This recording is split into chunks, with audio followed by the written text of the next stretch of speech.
ఈరోజు సారా జీవితం నుంచి దేవుడు మనకే నేర్పించబోతున్నారు అన్న మాటలని భక్తి శ్రద్ధలతో ఆలకిద్దాం. ఇర్మియా గ్రంథము 9వ అధ్యాయము 20వ వచనం. ఇర్మియా గ్రంథము 9వ అధ్యాయము 20వ వచనం. స్త్రీలారా, యెహోవా మాట వినుడి, మీరు చెవియొగ్గి ఆయన నోటి మాట ఆలకించుడి. ప్రతి శుక్రవారం ఈ మాట మరలా మరలా చెప్పటానికి గల కారణం, ఒకవేళ మనలో ఏదైనా అవిధేయత ఉన్నదేమో దానిని తొలగించి మాట్లాడేది మనుషులు కాదు, కేవలం దేవుడే, అనగా వాక్యమైన దేవుడే మనతో మాట్లాడుతున్నారని విశ్వసించి ఆ యొక్క మాటల యందు మనం నిలిచి ఆ వాక్యానుసారంగా నడవటానికి ప్రయత్న పడాలని పరిశుద్ధాత్మ దేవుడు ప్రతి శుక్రవారం కూడా ఈ మాటలతో మనల్ని మొదటిగా బలపరుస్తూ ఉన్నారు. ఆయన చాలా స్పష్టంగా తెలియజేస్తున్నారు, స్త్రీలారా యెహోవా మాట వినుడి. ఇక్కడ మాట్లాడేది కేవలం తండ్రి అన్న దేవుడే. ఈ దినముల అంతము కుమారుని ద్వారా ఆయన మాట్లాడుతానని చెప్పారు. ఆయన కుమారుడు అనగా ప్రతిరోజు మనం చదువుకుంటాం, ఆది అందు వాక్యం ఉండెను, వాక్యము దేవుని యొద్ద ఉండెను, వాక్యము దేవుడై ఉండెను, ఆ వాక్యము శరీరధారి అయి కృప సత్య సంపూర్ణుడిగా మన మధ్య నివసించాను. మన మధ్య నివసించినటువంటి క్రీస్తు వాక్య రూపంలోనే ఉన్నారు. ఆయన ఈరోజు మనతో మాట్లాడుతూ ఉన్నారు. ఆయన మాట్లాడే ప్రతి మాట కూడా భక్తి శ్రద్ధలతో మనం చెవియొగ్గి ఆలకించవలసిన వారిగా ఉంటూ ఉన్నాం, వివేచించవలసిన వారిగా కూడా ఉంటూ ఉన్నాం. గడిచిన శుక్రవారము సారా జీవితం గురించి చాలా విషయాలు దేవుడు మనకి నేర్పించారు.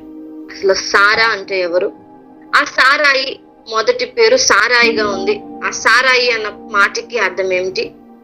కలహమైన లేదు కలహప్రియ అనే అర్థం వస్తుంది. అలానే సారా అనగా రాజకుమారి అని అర్థం వస్తుంది.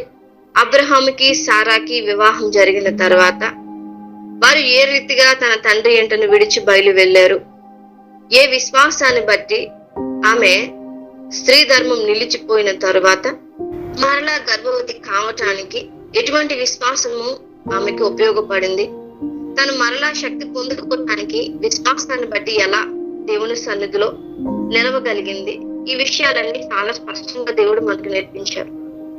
సారా జీవితం గురించి ఫండమెంటల్ గా కొన్ని అవుట్స్కట్స్ చాలా విషయాలు మనం నేర్చుకోవడం జరిగింది. అయితే ఇక్కడి నుంచి చాలా శ్రద్ధగా మనం వినాలి. ఎందుకు అనంటే ప్రతి స్త్రీ కూడా ఇక్కడ నేర్చుకోవాల్సిన విషయాలు చాలా ఉన్నాయి. భర్తకి ఎలా లోబడాలి, భర్తని ఎలా గౌరవించాలి, భర్తకి దేవుడిచ్చినటువంటి ఆధిక్యత ఏంటి, ఆయనని ఎవరి పోలుకు చొప్పున ఆయన నిర్ణయించుకున్నారు, స్త్రీని ఎందుకు సాటి అయిన సహాయకిగా ఒక పురుషుడికి దేవుడు నిర్ణయించారు అన్న విషయాలు, భార్య భర్తలుగా మారిన తర్వాత భర్త యందు భార్య ఎలా లోబడాలి అనే విషయాలని చాలా స్పష్టంగా ఇక్కడి నుంచి పరిశుద్ధాత్మ దేవుడు మనకు నేర్పించబోతూ ఉన్నారు. ఇప్పుడున్న సమాజంలో ఆడపిల్లల మాట తీరు, వారి యొక్క ప్రవర్తన, వారి చూపు, భర్తని గౌరవించే విధానం, ఇవన్నీ ఏ రీతిగా ఉన్నాయి, మన పూర్వపు స్త్రీలు తమ యొక్క భర్తలని ఏ రీతిగా సంబోధించారు, ఏ రీతిగా విధేయత చూపించారు, ఏ రీతిగా వారిని సన్మానించారు, అలా ఉన్న స్త్రీలకి జీవ గ్రంథంలో ఎలాంటి స్థానాన్ని దేవుడు అనుగ్రహించారు, ఈ విషయాలన్నీ కూడా దేవుడు మనకి నేర్పించబోతున్నారు. కాబట్టి ప్రతి శుక్రవారము తప్పకుండా క్లాసెస్ కి అటెండ్ అవడానికి ప్రయత్నించండి. దేవుడు తెలియచేస్తున్న విలువైన సత్యాలని, లోతైన మర్మాలని మనమందరము గ్రహించవలసిన వారిగా ఉంటూ ఉన్నాం. ఇక్కడ స్త్రీల గురించి మాత్రమే చెప్తున్నారు కదా, మేము రావాల్సిన అవసరం లేదా అమ్మ అని ఒకవేళ అన్నయ్య వాళ్ళు, తమ్ముడు వాళ్ళు అడగొచ్చు. ఇక్కడ వధువు సంఘానికి కూడా దేవుడు ఇదే నేర్పించబోతున్నారు. అవ జీవితం గురించి మనం నేర్చుకున్నప్పుడు దేవుడు చాలా స్పష్టంగా మనకి తెలియజేసిన విషయం ఏంటంటే, యేసుక్రీస్తు ప్రభు కడపటి ఆదాముగా ఉంటే వధువు సంఘంగా ప్రదానము చేయబడిన ఒక్క మారే ప్రభువుకి ప్రదానము చేయబడిన ఈ కన్యక తన యొక్క బాధ్యతను నిర్వర్తించాలి. ఈ వధువు సంఘంలో భాగంగా మారినటువంటి లింగ భేదం ఏమీ లేని స్త్రీ పురుషులకి సమానత్వం అనేది ఉంది. ప్రతి ఒక్కరూ కన్యకగానే ఉన్నారు ప్రభు దృష్టిలో. మన ప్రభువు ప్రదానం చేసుకుని తండ్రి యొద్దకు వెళ్ళిన తర్వాత ఈ భూమి మీద మనం చేయవలసిన పని చాలా మిగిలే ఉంది. సంఘము తన్ను తానే సిద్ధపరచుకోవాలి. ఆ సిద్ధపాటు మనంతట మనమే ప్రజలకి తెలియపరచాలి. ఆయన ఈ భూమి మీద స్థాపించిన రాజ్యాన్ని మనమే విస్తరింపచేయాలి. మరలా ప్రభు ఈ లోకానికి వచ్చి తండ్రికి ఒక రాజ్యముగాను యాజక సమూహంగాను సమర్పించాలి అని అంటే ఆయనలో సగభాగమైనటువంటి ఈ వధువు సంఘము, ప్రదానము చేయబడినటువంటి ఈ భార్య తన యొక్క బాధ్యతని సక్రమంగా నిర్వర్తించాలి. ఈ సత్యాన్ని మనకి తెలియచేయటానికే భార్య భర్తల మధ్య ఉన్న బంధాన్ని వివరంగా దేవుడు మనకు నేర్పిస్తున్నారు. ఒక భర్తని స్త్రీ గౌరవించే విధానాన్ని బట్టి, ఒక భర్త తన్ను ప్రేమించుకున్నట్లుగానే తన భార్యను ప్రేమించిన విధానాన్ని బట్టి క్రీస్తు ప్రేమను మనం తెలుసుకోగలుగుతాం. ఈ సార్వత్రిక సంఘము ప్రభువైనటువంటి క్రీస్తును ప్రేమించాలి అంటే మొదటిగా తన జీవితంలోనికి, ఈ 70 సంవత్సరాల జీవితంలోనికి అనుమతించిన తమ యొక్క జీవిత భాగస్వాములు ఎడల ఎలాంటి ప్రవర్తన కలిగి ఉంటున్నారో మొదటిగా సరి చూసుకోవాల్సిన అవసరం ఎంతైనా ఉంది. అందుకే వాక్యము కేవలం స్త్రీలకు మాత్రమే అని ఎవ్వరూ భ్రమపడకండి. స్త్రీ పురుషులకి కూడా వాక్యము ఏకరీతిగానే సమాధానం చెప్తుంది. ఈ లోకంలో మన బంధాలని మనం కొనసాగించగలిగినప్పుడే, ఈ బంధాలను కాపాడుకోగలిగినప్పుడే మన ప్రభు దగ్గరికి మనం చేరుకోగలుగుతాం, ఆయన్ని అంతగా ప్రేమించగలుగుతాం. ఈ సంఘంలో మచ్చైనా, ముడతైనా, డాగైనా, కలంకమైనా లేకుండా పవిత్రంగా ఉండాలని వాక్యము చేత మనందరికీ ఉతక స్నానము చేయించి పవిత్రమైన కన్యకగా ఆయన మార్చుకున్నారు. మనపై పూర్తి అధికారము ఆయనకి మాత్రమే ఉంది. ఆయన యొక్క ప్రాణం పెట్టి మనల్ని కొని ఉన్నారు. దాస్యత్వంలో ఉన్న మనులని, రక్తపు మడుగులో ఉన్న మనులని ఆయన పరిశుద్ధపరిచి ప్రశస్తమైన వస్త్రాలతో అలంకరించి ఆ నీతి అనే కిరీటాన్ని మనకు ధరింపచేయాలని ఆయన ఆశపడుతున్నారు.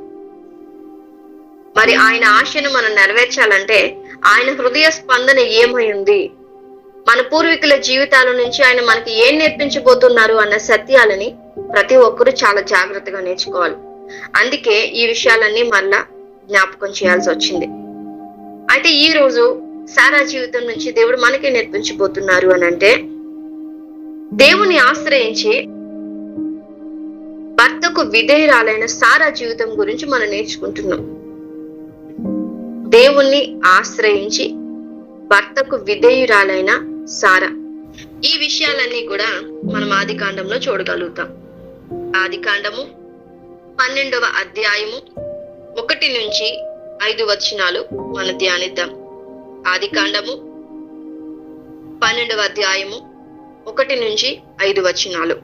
యెహోవా, నీవు లేచి నీ దేశము నుండి, నీ బంధువుల యొద్ద నుండి, నీ తండ్రి ఇంట నుండి బయలుదేరి నేను నీకు చూపించే దేశమునకు వెళ్ళుము. నిన్ను గొప్ప జనముగా చేసి నిన్ను ఆశీర్వదించి నీ నామమును గొప్ప చేయుదును. నీవు ఆశీర్వాదముగా నుండువు. నిన్ను ఆశీర్వదించు వారిని ఆశీర్వదించెదను, నిన్ను దూషించు వారిని శపించెదను. భూమి యొక్క సమస్త వంశములు నీ యందు ఆశీర్వదించబడునని అబ్రహాముతో అనగా, యెహోవా అతనితో చెప్పిన ప్రకారము అబ్రాము వెళ్ళను. లోతు అతనితో కూడా వెళ్ళను. అబ్రాము హారాను నుండి బయలుదేరినప్పుడు 75 ఏండ్ల ఈడు గలవాడు. అబ్రాము తన భార్య అయిన సారాయిని, తన సహోదరుని కుమారుడైన లోతును, హారానులో తానును వారును ఆర్జించిన యావదాస్తిని, వారు సంపాదించిన సమస్తమైన వారిని తీసుకొని కానాను దేశమునకు వెళ్ళుటకు బయలుదేరి కానాను దేశమునకు వచ్చిరి. ఈ 5 వచనాలు కూడా అబ్రహాము గారి గురించి స్పష్టంగా తెలియచేయబడుతుంది. ఇక్కడ ఆయన ఇంకా అబ్రాము గారిగానే ఉన్నారు. ఈ అబ్రాము గారిని వాక్యము దర్శించినప్పుడు, ఆయన వెళ్లాల్సిన స్థలము గురించి చెప్పినప్పుడు, ఎక్కడికి వెళ్ళాలి, ఏం చేయాలి, ఏ రీతిగా ఆయన ఆశీర్వదించబడతారు, ఏ రీతిగా దేవుడు ఆయనని ఆశీర్వదిస్తారు, ఆయన హస్తము ఆయనకి ఏ రీతిగా తోడుగా ఉంది అన్న విషయాలు తండ్రి అయినటువంటి దేవుడు ఆయనకి స్పష్టంగా తెలియచేశారు. ఆ తెలియచేసిన ప్రతి విషయము కూడా, ఇదిగో నన్ను ఒక వ్యక్తి దర్శించారు, ఆ వ్యక్తి నాతో అనేక విషయాలు తెలియచేశారు, నన్ను ఇక్కడి నుంచి లేచి వెళ్ళమని చెప్తున్నారు, నన్ను గొప్ప జనముగా నన్ను దీవిస్తానంటున్నారు, నన్ను ఆశీర్వదిస్తానంటున్నారు, నేను ఎవరినైతే నన్ను ఆశీర్వదిస్తారో వారిని ఆయన ఆశీర్వదిస్తానంటున్నారు, నన్ను ఎవరినైతే దూషిస్తారో వారిని ఆయన శపిస్తానని చెప్తున్నారు, భూమి యొక్క సమస్త వంశావళులు కూడా నా యందు ఆశీర్వదించబడతాయని ఆయన నాతో చెప్తున్నారు. కాబట్టి మనం ఉన్నటువంటి స్థలమును విడిచి ఆయన చెప్పినటువంటి కానానుకు బయలుదేరాలి అని తన భార్యతో ఆయన చెప్పారు. గడిచిన వారం మనం నేర్చుకున్నాం, వీరు కల్దీలు అనే పట్టణంలో, ఉర అను పట్టణంలో నివసించేవారు. కల్దీల దేశంలో ఉర అనే పట్టణంలో వీరు నివసించేటప్పుడు వీరు విగ్రహారాధికులు, విగ్రహాలని పూజించేవారు. అయితే వారితో పాటు సారా కూడా ఇదే పని చేస్తూ ఉండొచ్చు. తన మామ తెరాహు చేసినట్లుగానే కోడలు కూడా జరిగించి ఉండొచ్చు. అయితే అబ్రహాము దేవుని దృష్టికి నీతిమంతుడిగా కనిపించారు. అబ్రహాము గారిని దేవుడు ప్రత్యేకించుకున్నారు. ఆయన ద్వారా ఈ లోకానికి తన జనాంగాన్ని తీసుకురావాలని, మరి ముఖ్యంగా వాగ్దాన పుత్రుడు ఈ లోకానికి రావాలని అబ్రహాము గారిని, సారాయిని దేవుడు ప్రత్యేకించుకున్నారు. ఇక్కడ సారా తన భర్త అయినటువంటి అబ్రాము తనతో దేవుడు చెప్పిన ప్రతి మాటని చెప్పినప్పుడు మొదటిగా సారాయి దేవుని నమ్మింది. తన భర్తతో చెప్పిన ప్రతి మాట నిజంగా దేవుడు చెప్పారని నమ్మగలిగింది. కాబట్టి తన భర్తతో పాటుగా తన వెంబడి వెళ్ళగలిగింది. ఇప్పుడున్న ఈ రోజుల్లో స్త్రీలు తమ భర్తలు వచ్చి ఏదైనా ఒక విషయం చెప్పారు అనుకోండి, ప్రతి దానికి ప్రూఫ్ కావాలి, చూస్తేనే కానీ నమ్మలేటువంటి స్థితి. కానీ ఆ రోజుల్లో అసలు దేవుడు ఉన్నాడన్న విషయం కానీ, ఆయన ఈ రీతిగా మాట్లాడతారని కానీ, ఒకవేళ నిజంగా కానానికి వెళ్ళిన తర్వాత వారు ఆశీర్వదించబడతారో లేదో కూడా తెలియదు. ఆ కానాలలో వీరికి సెక్యూరిటీ ఉంటుందో లేదో కూడా తెలియదు. అసలు వీరికి అప్పటికి పిల్లలే లేరు. వాళ్ళ అన్న కొడుకుకి కూడా పిల్లలు ఉన్నారు, కానీ అబ్రహాముకి సారాకి అప్పటికి ఇంకా పిల్లలు లేరు. అప్పటికి అబ్రహాము గారికి 75 ఏండ్లు, 75 సంవత్సరాలు వచ్చిన వారి జీవితంలో సంతాన ప్రాప్తి కలగలేదు. అయినప్పటికీ ఇక్కడ దేవుడిస్తున్నటువంటి ఆశీర్వాదం ఏంటి అంటే, భూమి యొక్క సమస్త వంశములు నీ యందు ఆశీర్వదించబడతాయని అబ్రహాము గారితో చెప్తున్నారు. నేను గొప్ప జనముగా నేను నిన్ను చేసి ఆశీర్వదిస్తానని దేవుడు అబ్రహాము గారితో చెప్తున్నారు.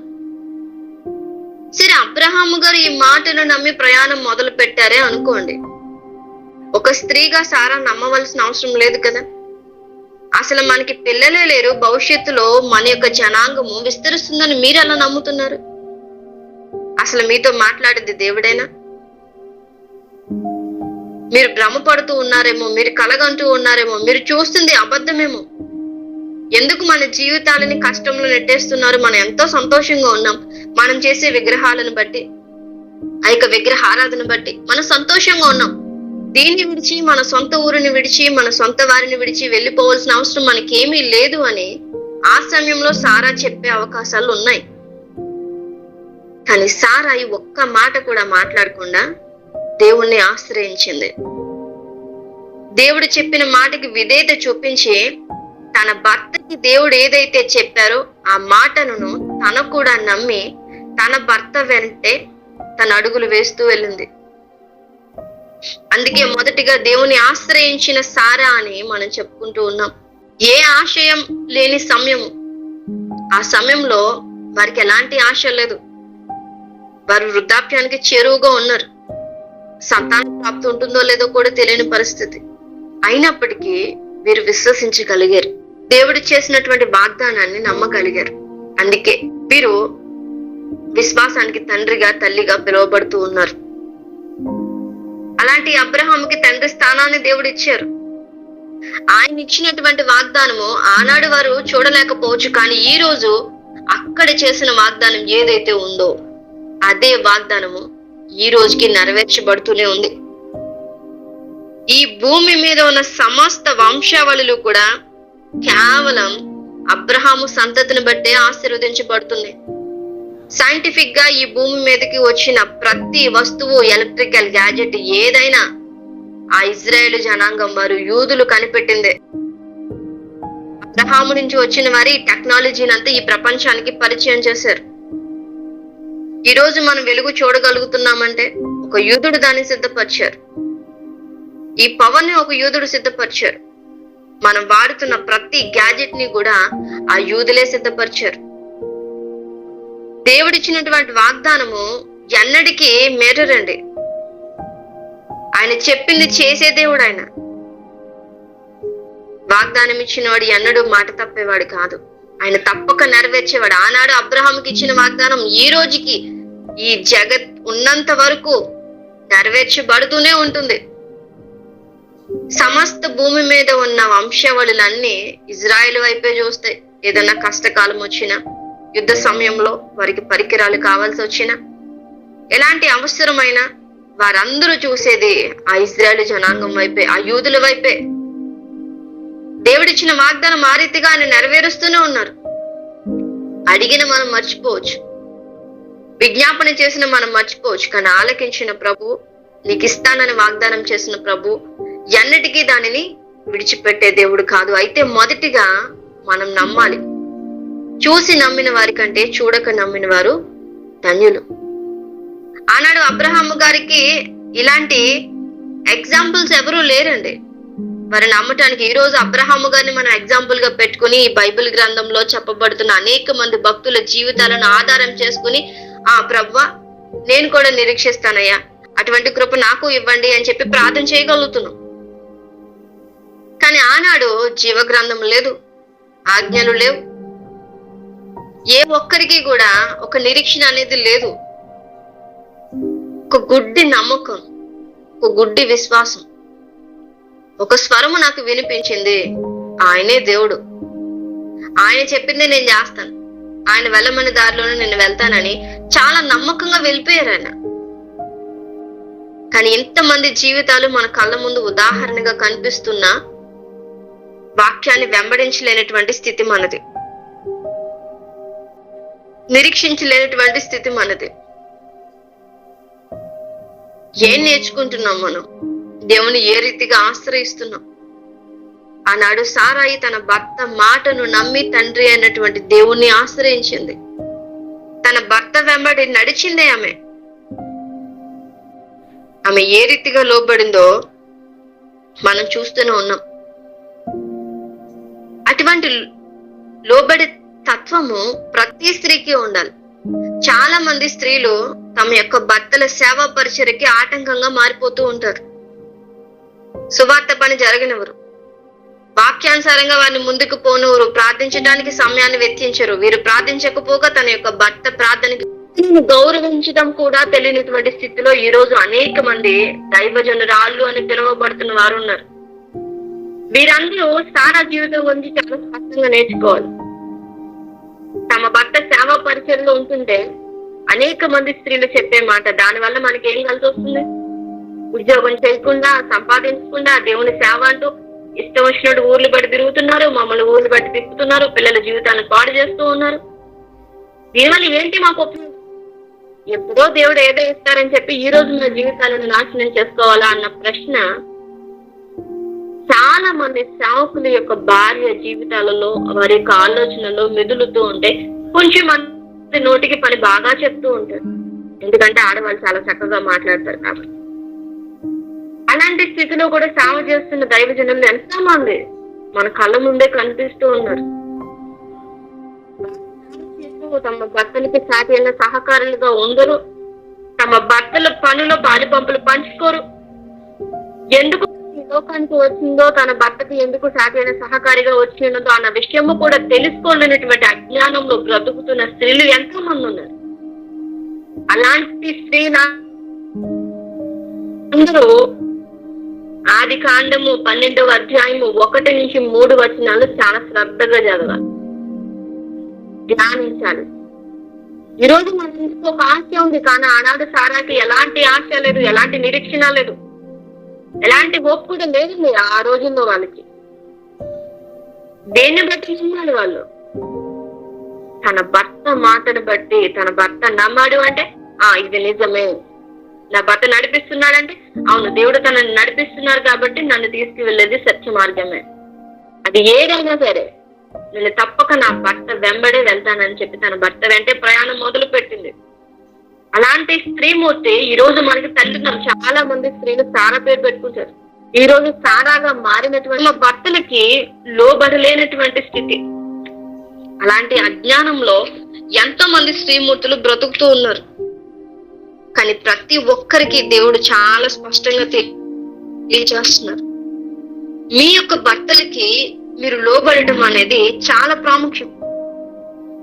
ఎందుకు అనంటే మీ భర్తల యొక్క జీవంలో కూడా, వారి యొక్క కృపలో కూడా మీకు పాలు పంపులు ఉన్నాయి.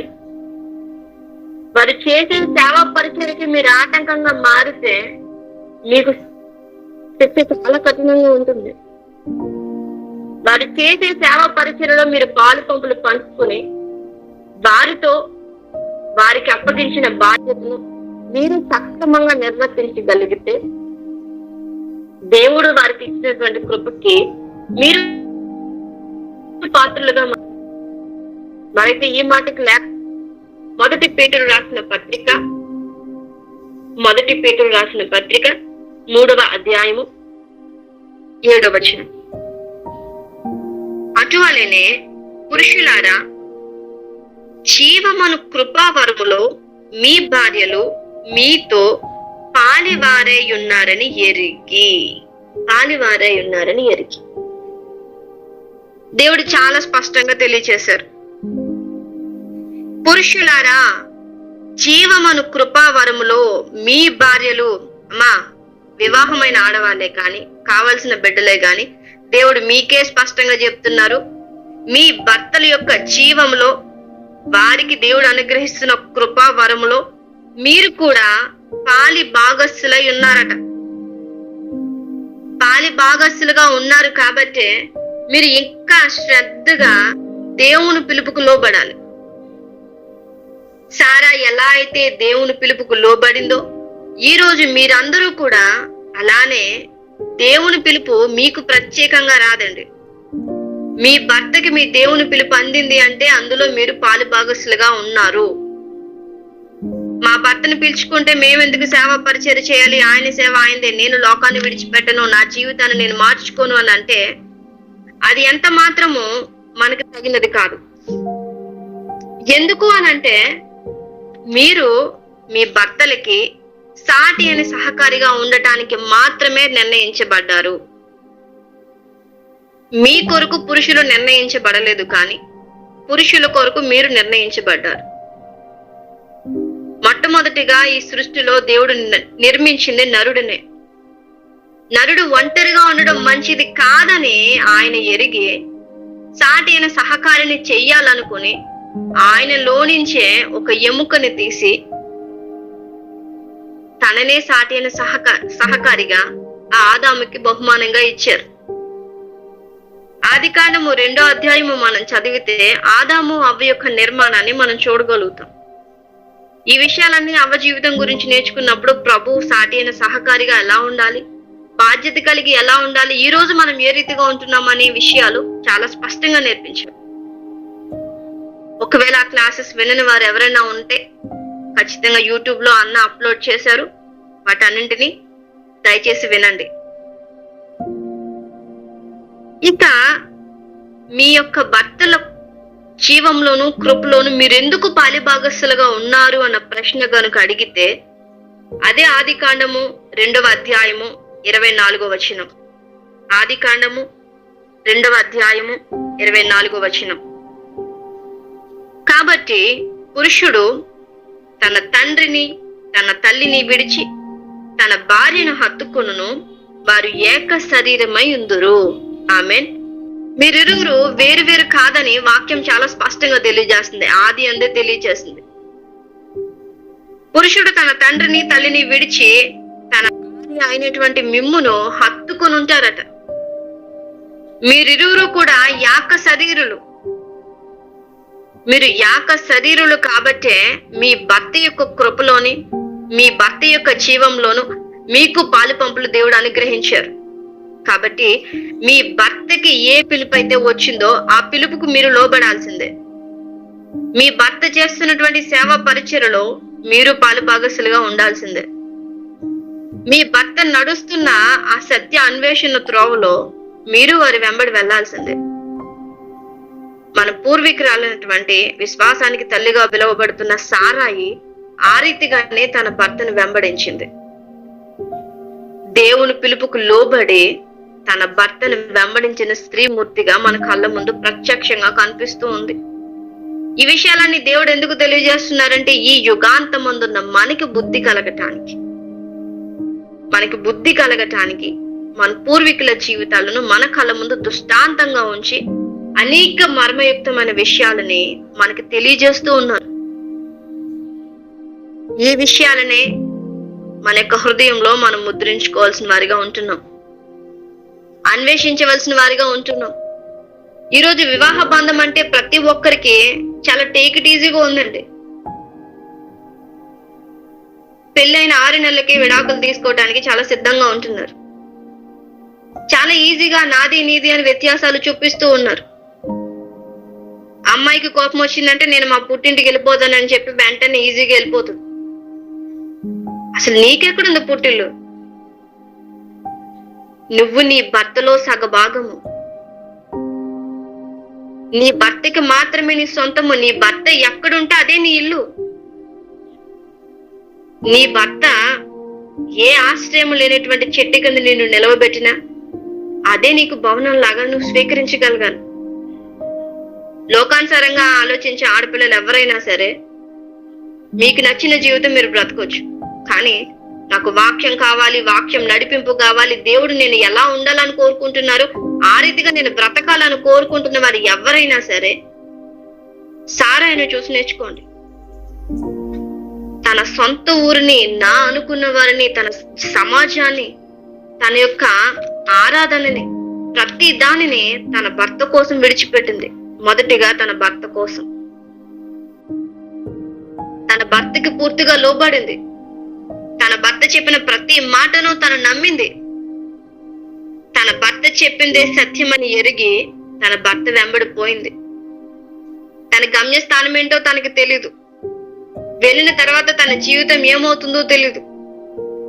అసలు తనకి సంతానం కలుగుతుందో లేదో కూడా తెలీదు. అయినా సరే తన భర్తకి దేవుడు చెప్పినటువంటి ప్రతి మాటని తను నమ్మింది కాబట్టే ఆ యొక్క వాగ్దానాన్ని బట్టి ఆ యొక్క సంతానాన్ని పొందుకోవటానికి ఆమె శక్తి పొందుకోగలిగింది. ఈరోజు అటువంటి వాగ్దానాన్ని దేవుడు మనకి ఇచ్చారు. మనము ఆ రీతిగానే వాగ్దానాన్ని వెంబడించవలసిన వారిగా ఉంటున్నాం. వాగ్దానం చేసిన వాడు నమ్మదగిన వాడని నమ్మవలసిన బాధ్యత మన మీద ఉంది. అయితే మనలో అటువంటి నిరీక్షణ కానీ, నమ్మకము కానీ, ప్రభు ఎడల విశ్వాసము కానీ ఏమి కనిపించట్లేదు. ఇదంతా కేవలం మాట వరుసకి మాత్రమే, పెదవులతో మాత్రమే దేవుని స్తుతించగలుగుతున్నాం, పెదవులతో మాత్రమే దేవుని కనపరచగలుగుతున్నాం, కానీ హృదయ లోతులలో నుంచి ఆయనపై మన విశ్వాసాన్ని చూపించలేకపోతున్నాం. దేవుడు చెప్పిన మాటను నమ్మిన విధానాన్ని బట్టి అసలు తన జీవితంలో సాధ్యము కానటువంటి గొప్ప కార్యము తను సాధించగలిగింది. హెబ్రీయులకు రాసిన పత్రిక 11వ అధ్యాయము 11వ వచనం, విశ్వాసమును బట్టి సారాయు వాగ్దానము చేసిన వాడు నమ్మదగిన వాడిని ఎంచుకొనెను గనుక తాను వయసు గతించినదైనను గర్భము ధరించుటకు శక్తి పొందెను. ఆమేన్. కేవలం విశ్వాసాన్ని బట్టి మాత్రమే వాగ్దానం చేసిన దేవుడు నమ్మదగిన వాడిని తను ఎంచుకుంది కాబట్టి తన వయసు గతించిపోయిన 12వ అధ్యాయంలో అబ్రాము గారికి చేసిన వాగ్దానము తన జీవితంలో నెరవేర్చబడింది. తన జీవితంలో దేవుడు స్పష్టమైన వాగ్దానం చేశారండి. ఈ రోజు అదే వాగ్దానము నీకు నాకు కూడా దేవుడు అనుగ్రహిస్తూ ఉన్నారు. ఈరోజు మనం అందరికీ కూడా 12వ అధ్యాయం 2వ వచనంలో చెప్పిన ఆశీర్వాదానికి మనము కర్తలమే. ఈనాడు మనం అందరము అబ్రహాము పిల్లలుగా పిలువబడుతున్నాము అని అంటే ఆయన ఆశీర్వాదానికి కూడా వారసులుగా మార్చబడ్డాం. ఈ ఆశీర్వాదము మనందరికీ కూడా చెందుతుంది. ఏంటి ఆశీర్వాదము? నిన్ను గొప్ప జనముగా చేసి నిన్ను ఆశీర్వదించి నీ నామమును గొప్ప చేయుదును. నీవు ఆశీర్వాదముగా నుండువు. నిన్ను ఆశీర్వదించు వారిని ఆశీర్వదించేదను, నిన్ను దూషించిన వారిని శపించేదను. భూమి యొక్క సమస్త వంశములు నీ యందు ఆశీర్వదించబడునని అబ్రాముతో అనగా, ఇది అబ్రాము గారికి దేవుడిచ్చిన వాగ్దానం. దేవుడి నుంచి పొందుకున్నటువంటి ఆశీర్వాదం. ఈ మాటలని అబ్రాము గారితో పాటు సారాయి కూడా నమ్మింది కాబట్టి విశ్వాసమును బట్టి వాగ్దానం చేసిన వాడు నమ్మదగిన వాడిని ఎంచుకొని ఆ వృద్ధాప్యంలో కూడా గర్భము ధరించటానికి శక్తి పొందుకోగలిగింది. ఇటువంటి విశ్వాసాన్ని ఈ రోజు మనకు కనపరచాలండి. అది మనము చూపించాలి అని అంటే దేవుని ఆశ్రయించాలి, దేవుని పిలుపు లోబడాలి. అబ్రాము గారిని దేవుడు పిలిచిన విధానము, నీవు లేచి నీ దేశము నుండి నీ బంధువుల యొద్ద నుండి నీ తండ్రి ఇంట నుండి బయలుదేరి నేను నీకు చూపించు దేశమునకు వెళ్ళు. తన దేశాన్ని, తన ఊరిని, తన తండ్రి ఇంటిని, తన బంధువులని. ఒక్క ఆదివారం మన ఇంటికి రిలేటివ్స్ వచ్చారంటే వారి కోసం మన దేవుడి సన్నిధి మానేసే పరిస్థితి మంది. కానీ ఇక్కడ తనది కాని దేశం కొరకు ప్రయాణం, తను ఎప్పుడూ చూడనటువంటి దేశానికి ప్రయాణం. తన ఒక్కరు మాత్రమే కాదు, తన భార్య, తన అన్న కొడుకు, వారి పిల్లలు, వారి పరివారము, వారి మేపుతున్న పశువులు, వీటన్నింటినీ తీసుకుని ఎవరు తన తండ్రి ఇంటిని విడిచి వెళ్ళగలుగుతారండి? ఎవ్వరూ ఆ రీతిగా పోలేరు. కానీ సారాయి తన భర్తని సమస్తం అనుకోగలిగింది. తన భర్త అక్కడే తనకు ఆశీర్వాదం అనుకుంది. తన భర్త ఎక్కడ అడుగు పెడితే అక్కడే విజయం అని నమ్మింది. మరి ఇటువంటి విశ్వాసము మీ భర్తల ఎడల మీరు చూపించగలుగుతున్నారా? మీ భర్తలకు మీరు ఆ రీతిగా విధేయత చూపించగలుగుతారు? మీరు విధేయురాలుగా ఉండగలుగుతున్నారా? ఇవన్నీ ప్రశ్నలుగానే మిగులుతున్నాయి. ఇది ఇక్కడితో ఆగిపోలేదండి. తన భర్తకి ఏ రీతిగా తన విధేయురాలైందో అన్న విషయాన్ని కూడా దేవుడు స్పష్టంగా ఈ రోజు మనకు నేర్పించబోతున్నారు. అయితే మనకి సమయం కొంచెంగా ఉంది కాబట్టి ఆ విషయాలు ఈ రోజు మాట్లాడలేను. ఎందుకంటే దాని గురించి కూడా చాలా వివరంగా మనం నేర్చుకోవాలి. దేవుని ఆశ్రయించిన సారా గురించి మనం నేర్చుకున్నాం. దేవుని ఆశ్రయించడంతో పాటుగా తన భర్తకి ఏ రీతిగా విధేయురాలు అయ్యిందో ఆ విషయాలన్నీ మరలా మరొక శుక్రవారం పరిశుద్ధాత్మ దేవుడు కృపను బట్టి మనం నేర్చుకోవటానికి సిద్ధపాటు కలిగి ఉందాం. మనం నేర్చుకోవాల్సిన విషయాలు స్పష్టంగా దేవుడు మన ముందు ఉంచుతున్నారు. ఇదే ఆదికాండము 12వ అధ్యాయము ఎన్నిసార్లు చదువుంటాం మన జీవితంలో? సంవత్సరం మొదలైంది అని అంటే బైబిల్ చదవాలని తీర్మానం తీసుకున్న ప్రతి ఒక్కరు కనీసం ఆదికాండం మనం పూర్తి చేస్తారు. బైబిల్ పూర్తి చేయకపోయినా ఆదికాండము 50 అధ్యాయాలు చదవటానికైతే ఖచ్చితంగా ప్రయత్నిస్తారు, చదువుతారు కూడా. ఈ చదువుతున్న క్రమంలో ఈ 12వ అధ్యాయము ఎన్నోసార్లు మనం చదువుంటాం. అలానే ఆదికాండము 1-2 అధ్యాయాలు కూడా చాలా సార్లే మనం చదువుంటాం. కానీ ఏనాడు వాక్యాన్ని ధ్యానించలేనటువంటి స్థితి. కానీ ఈ రోజు దేవుడు స్పష్టంగా తెలియజేస్తున్నారు. ఈ వాక్యం మందు మొదటిగా మనం ఆనందించాలి. కీర్తనాకారుడైన దావీదు ఆ కీర్తనను రాస్తూ మొదటి అధ్యాయంలోనే ఆ వాక్యం మందు మనం ఆనందిస్తూ దివారాత్రములు దాన్ని ధ్యానించాలని స్పష్టంగా తెలియజేస్తున్నారు. నా ప్రభు నాతో మాట్లాడుతున్నారని వాక్యం వైపు ఆసక్తి చూపించాలి. నా ప్రభు నన్ను సరిచేయటానికే నన్ను దర్శించారని మనం సంతోషించాలి. ఎన్నోసార్లు ఆ 2వ అధ్యాయం చదువుతామండి. భార్యాభర్తలు ఇరువురు కూడా యాక్క శరీరులని వాక్యం స్పష్టంగా తెలియజేస్తుంది. ప్రతి స్త్రీ తన భర్తకి సాటైన సహకారాన్ని వాక్యం తెలియజేస్తూ ఉంది. నరుడు ఒంటరిగా ఉండడం మంచిది కాదని సాటి అయిన సహకారిని దేవుడే నిర్ణయించారని కూడా మనం చదువుతూ ఉన్నాం. మీ భర్తలో నుంచే మీరు వచ్చారన్న విషయం ఎంత స్పష్టంగా తెలియజేస్తుంటే, నాది మీది, నీది వేరు నాది వేరు, నా కుటుంబం వేరు నీ కుటుంబం వేరు, నీ అమ్మ వేరు నా అమ్మ వేరు అని చెప్పి అక్కడికక్కడే ఆడవాళ్ళు ఎంత వ్యత్యాసం చూపిస్తూ ఉన్నారంటే, మరి ముఖ్యంగా క్రైస్తవ స్త్రీలు. అన్యజనుల కంటే ఏమీ తెలియదు కాబట్టి వాళ్ళు అలా మాట్లాడడం సరైనదే. కానీ వాక్యం తెలిసిన మనము,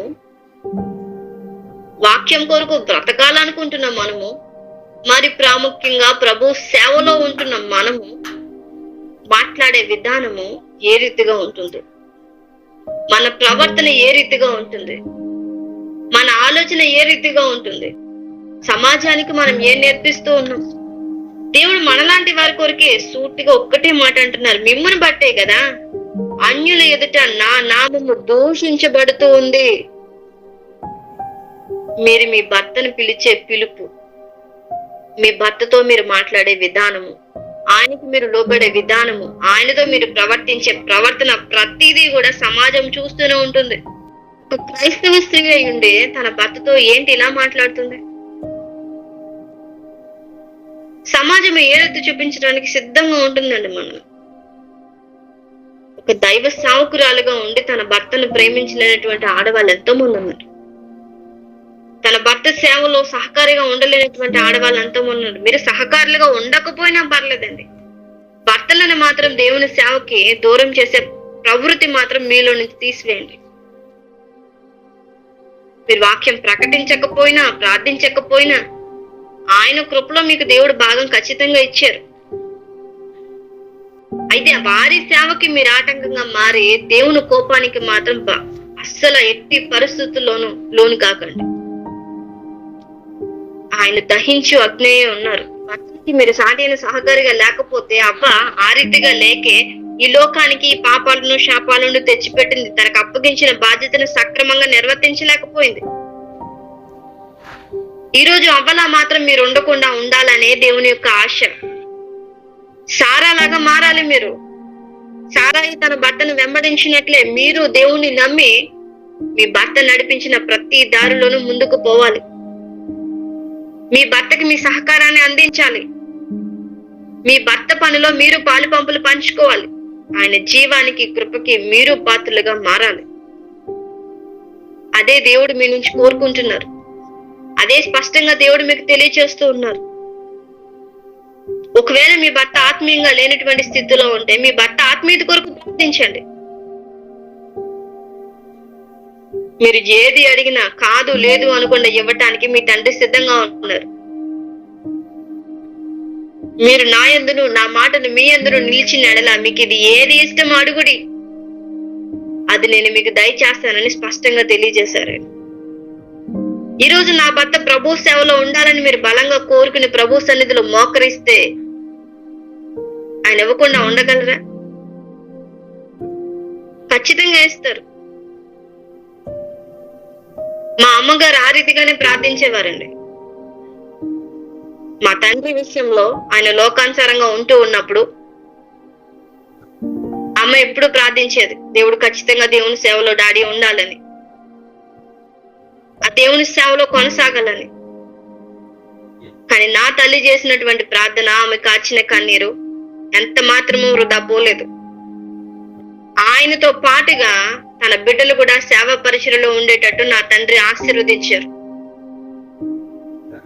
మా జీవితమే ప్రతి ఒక్కరికి ఒక ఉదాహరణ. ఒక తల్లి యొక్క ప్రార్థన, ఒక భార్య యొక్క ప్రార్థన తన కుటుంబాన్ని ఎలా కట్టుకుంటుందో, వారి యొక్క జీవితాలను ఎలా మలుచుకుంటుందో మా కుటుంబమే ఒక ఎగ్జాంపుల్. మా స్కూల్ డేస్ లో మేము ఉన్నప్పుడు డాడీ ఏ రీతిగా విగ్రహారాధన చేసేవారు, ఏ రీతిగా తాగి వచ్చేవారు, ఇదంతా మాకు చిన్నప్పటి నుంచి మేము చూస్తూ ఉన్నామే. కానీ అమ్మ ఏ రోజు డాడీని ప్రశ్నించేది కాదు. ఏ రోజు మీరు ఎందుకు ఇలా ప్రవర్తిస్తున్నారు, నేను మిమ్మల్ని వదిలేస్తానన్న మాట ఏ రోజు అమ్మ అనేది కాదు.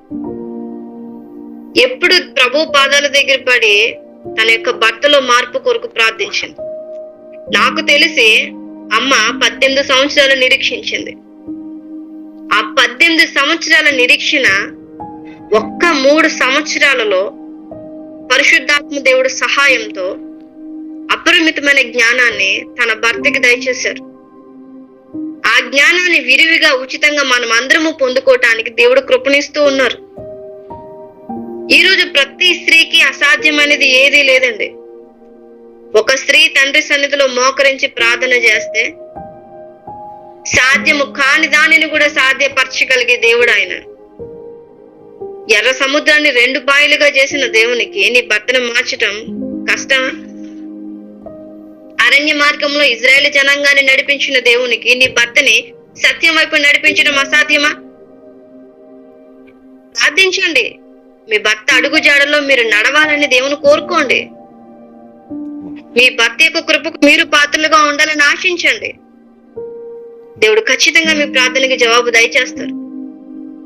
మీ భర్త మాత్రమే కాదు, మీ పిల్లల నోట కూడా ఆయన పరిశుద్ధ మాటను దేవుడు ఉంచుతానని వాగ్దానం చేశారు. ఆ వాగ్దానం అంతా మీ జీవితంలో నెరవేరాలంటే మీరు సారాయిలాగా మారాలి, దేవుని ఆశ్రయించాలి, దేవుని పిలుపుకు మీరు లోబడాలి. ఆ రీతిగా నిశ్చయంగా మీరు అందరూ వర్ధిల్లాలని మా అందరి కోరిక.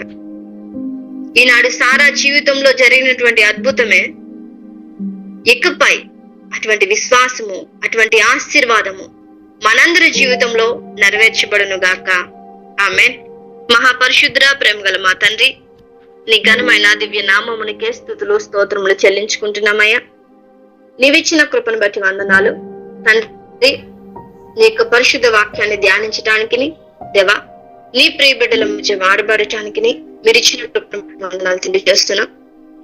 నిన్ను ఆశ్రయించినటువంటి నీ కుమార్తె సారాయి జీవితం నుంచి ఎన్నో విషయాలు మీరు మాకు నేర్పించారు. అవునయ్యా, నీ పిలుపుకి ఏ రీతిగా మేము లోబడాలో మాకు తెలియపరిచినందుకు వందనాలు తెలియజేస్తున్నాను తండ్రి. ఇంకనూ మాలో అవిధేయత ఉన్న ఎడల దయచేసి తొలగించడానికి సహాయం చేయండి.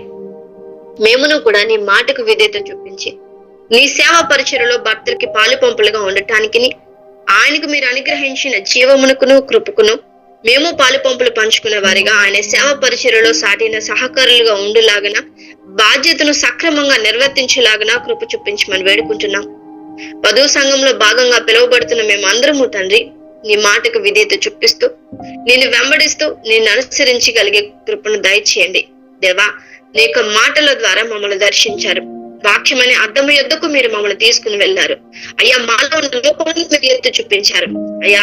ఈ ప్రియ బిడ్డలతో తండ్రి మీరు మాట్లాడి వారిని గద్దించి వారిని ప్రేమించి వారి మనసు మార్చుకునేటట్లు కృప చూపించినందుకు వందనాలు అయ్యా. ప్రతి కుమార్తెతోనూ కుమారుడితోనూ మీరు మాట్లాడిన విధానాన్ని బట్టి కృతజ్ఞతాస్తుతులు తండ్రి. ఎత్తబడిన వాక్యం అపవాది చెల్లించబడక ప్రతి ఒక్కరి హృదయంలోనూ నాటబడి ఫలించి అభివృద్ధి పొంది అనేక మందికి దీవెనకరంగా మార్చబడేలాగిన మీరే కృప చూపిస్తారని నమ్ముతూ మా ప్రియరక్షకుడు అయినటువంటి క్రీస్తు పరిశుద్ధ నామమున ఈ విజ్ఞాపన అడిగి వేడుకొని పొందుకుని ఉన్నాము తండ్రి. ఆమేన్.